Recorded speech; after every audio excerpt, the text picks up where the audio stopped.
Fala, meus cupinchas, sejam bem-vindos a mais um vídeo. E o Banco Central manteve a taxa básica de juros, a taxa Selic, em 13,75.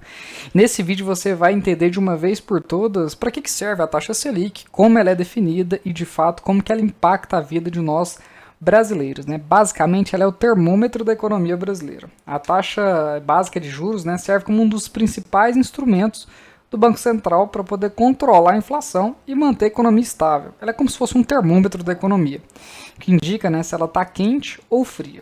Quando está quente, as taxas de juros caem, quando está fria, as taxas de juros se elevam. E ela é definida por esse camarada aqui, que é o Copom, o Comitê de Política Monetária do Banco Central do Brasil, que são verdadeiras batalhas para decidir qual vai ser a taxa de juros praticada nos próximos dias. A decisão é do Copom e ela basicamente ela é baseada numa análise minuciosa da situação econômica do país. Lembra daquilo que a gente já havia falado a respeito do termômetro da economia? Ela está quente ou se ela está fria? Bom, e ela impacta diretamente o nosso dia a dia. Quando ela está alta, o crédito fica mais caro e isso pode afetar as nossas decisões financeiras, desde empréstimos, financiamentos e principalmente aqui com a gente, a escolha dos investimentos. Quando ela está baixa, o crédito fica mais barato, o que estimula, por exemplo, a economia, o consumo, os investimentos, e isso gera estímulo na cadeia econômica inteira.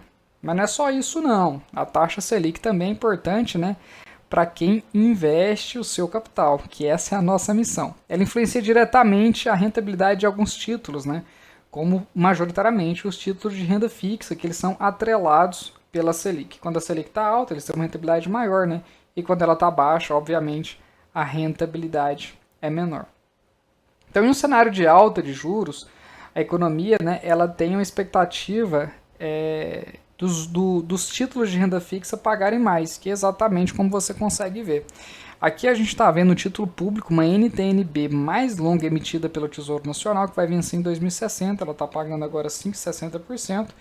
Se a taxa Selic subir, provavelmente você vai ver esses juros, esses 5,60 ser negociado a 6% ao ano, então 5,80%.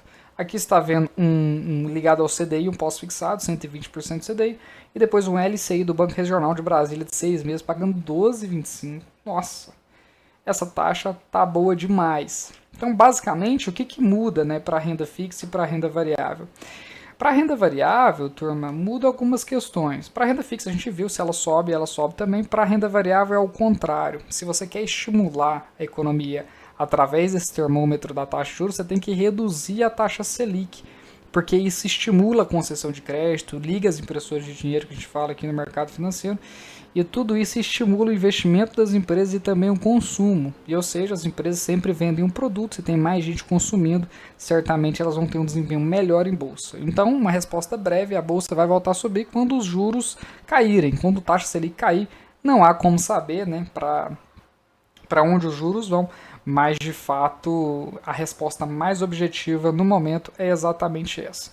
E aqui está a importância da diversificação. É como a constituição de uma carteira de investimentos fosse um time de futebol. A gente começa lá da defesa e vai até o ataque. Esses ativos foram ativos aleatórios que eu apresentei aqui para os senhores, mas basicamente um título que poderia estar no lugar da Comgás ali, um título de defesa, é o Tesouro Selic, ou então o CDB, aqui do BTG de liquidez imediata. Que aqui você consegue ver basicamente a diversificação da carteira.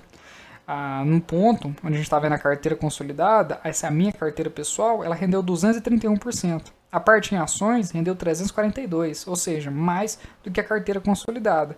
E a minha carteira de fundos imobiliários rendeu 100% no período. Eu invisto há mais ou menos 5, 6 anos, desde 2018 em renda variável, então completando aí 5 anos. Então, ou seja, um equilíbrio entre as ações e os fundos imobiliários, a minha carteira consolidada rendeu 231%. Turma, no mundo todo, as taxas de juros elas são usadas pelos bancos centrais como medida de termômetro, assim como a gente já havia falado, para estimular o crescimento econômico.